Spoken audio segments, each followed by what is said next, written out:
Hello friends, Miku റോക്ക്നാസ് ബ്ലോഗിലേക്ക് നിങ്ങൾക്ക് എല്ലാവർക്കും സ്വാഗതം. നമ്മുടെ ചെറിയ പെരുന്നാൾ വിശേഷങ്ങൾ, പൂന്തറ പുത്തമ്പള്ളി പരിസര പ്രദേശത്തുള്ള ആ ഒരു തിരക്കും മറ്റു കാര്യങ്ങളൊക്കെയാണ് ഈ വീഡിയോ കൂടെ പങ്കുവയ്ക്കുന്നത്. അപ്പോൾ നമുക്ക് വീഡിയോയിലേക്ക് കിടക്കാം.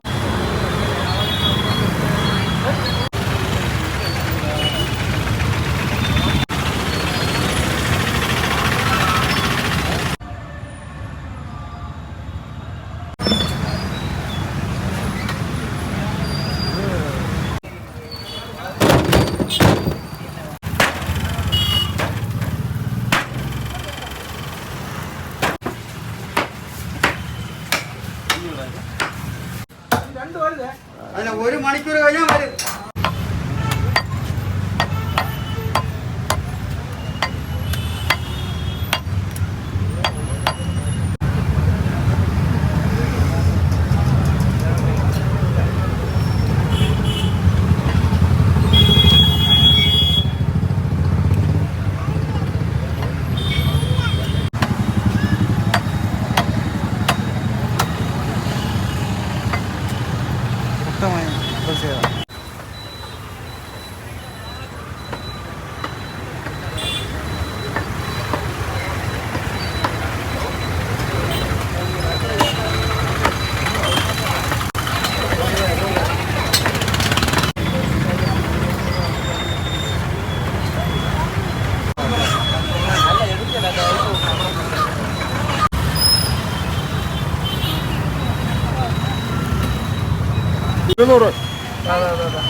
പൂവൊക്കെ എങ്ങനെയാ, റേറ്റ് എങ്ങനെയാ? ഒരു തൂക്ക് 200. ഒരു തൂക്ക് 200. അല്ല പിച്ചി അതിന്റെ ഒക്കെ റേറ്റ് എല്ലാം അതായത് 1 കിലോ 3000 രൂപ. 1 കിലോ 3000. ഏത് പൂവാ? പിച്ചി പിച്ചി. മറ്റേത് മുല്ല 2000. മുല്ല 2000. ഒരു തൂക്കല്ല 1 കിലോ. 1 കിലോ.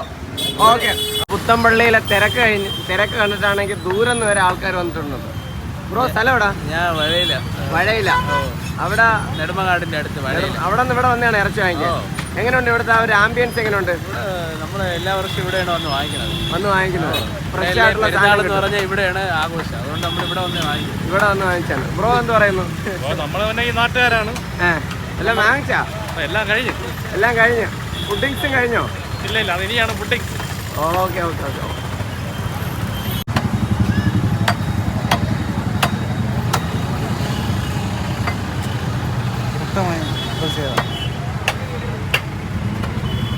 എങ്ങനെയുണ്ട് പെരുന്നാളൊക്കെ? ഏതുവരായി? വർഷത്തമാകുന്ന റമളാൻ മാസം നമ്മളിലേക്ക് വിട പറഞ്ഞിരിക്കുക. നമ്മളെ SM ബ്ലോക്കിനെ സംബന്ധിച്ചിടത്തോളം നമ്മളെ കേരളത്തിൻ്റെ കന്യാകുമാരി, കാസർഗോഡ് സഞ്ചരിച്ച് നോക്കിയിട്ട് വരുമ്പം ഏറ്റവും കൂടുതൽ ജനസാന്ദ്രമുള്ള ഭാഗം ഈ പൂന്തറ പ്രദേശമാണ്. പൂന്തറ എന്ന് പറയുമ്പോൾ മുസ്ലിം ജമാഅത്ത് പള്ളിയുടെ പരിസര പ്രദേശം. ഇവിടെ എല്ലാ നോമ്പുറ പരിപാടിക്കായിരുന്നാലും ഇവിടെ പെരുന്നാളായിരുന്നാലും ഒരു അലങ്കാരമായ രീതിയിലാണ് ഈ നാട്ടിൽ നടക്കുന്നത്. ഒരു ഉത്സവം പോലെയാണ്. അതായത് സാധാരണ എല്ലാ ജനതകളും, മുസ്ലിം, ഹിന്ദു, ക്രിസ്ത്യൻസ് എല്ലാവരും ഈ പെരുന്നാൾ ആഘോഷിക്കുന്ന തരത്തിൽ ഇറച്ചി വാങ്ങുകയും പൂവാക്കാൻ വരികയും അതോടൊപ്പം നാട്ടിൽ കൊച്ചുകുട്ടികളുടെ കളിപ്പാട്ടങ്ങൾ സ്ഥാനം വരെ പള്ളിയുടെ ഫ്രണ്ടിൽ വരുന്നതാണ്. അതായത് ഉത്സവ പ്രതിനിധിയാണ് നമ്മൾ കാണുന്നത്. ഏറ്റവും കൂടുതൽ ജനസാന്ദ്രതയുള്ള മേഖലയാണ് ഈ പൂന്തറ പ്രദേശം. ഈ പൂന്തറ പ്രദേശത്ത് പറയുമ്പോൾ നമുക്ക് പറയാനുള്ളത്, ഈ നോമ്പുറ ചടങ്ങെന്നൊരു ചടങ്ങ് വെച്ചിട്ടുണ്ട് എല്ലാ പേരും. അത് മുസ്ലിങ്ങളല്ല, ഹിന്ദുക്കളും ക്രിസ്ത്യൻസും ഉൾപ്പെടെ ഈ ഏരിയയിൽ വന്ന് ഈ നോമ്പുറ സാധനം വാങ്ങാൻ വരുന്നുണ്ട്.